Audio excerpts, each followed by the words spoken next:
بسم اللہ الرحمن الرحیم۔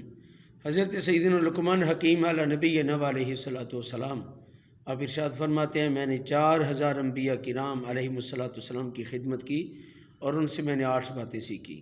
پہلی بات فرمایا، اذا کنت فی الصلاۃ فاحفظ قلبک، اے بندے جب تو نماز میں ہے تو اپنے دل کی حفاظت کر۔ دوسری چیز فرمایا، اذا کنت بین الناس فاحفظ لسانک، کہ جب تو لوگوں کے درمیان ہو تو اپنی زبان کی حفاظت کر۔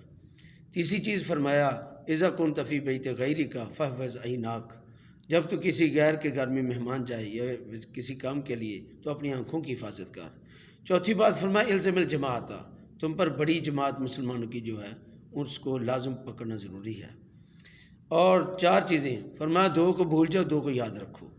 ایک، اگر کسی پر تو نے احسان کیا ہے تو اس کا بدلہ لینا بھول جا، اور دوسرا، اگر کسی نے تیرا نقصان کیا ہے، تکلیف پہنچائی ہے تو اس کا بدلہ لینا بھول جا۔ اور 2 کو فرمایا یاد رکھ، ایک موت کو ہر وقت یاد رکھ، دوسرا اللہ تعالیٰ کو ہر وقت یاد رکھ۔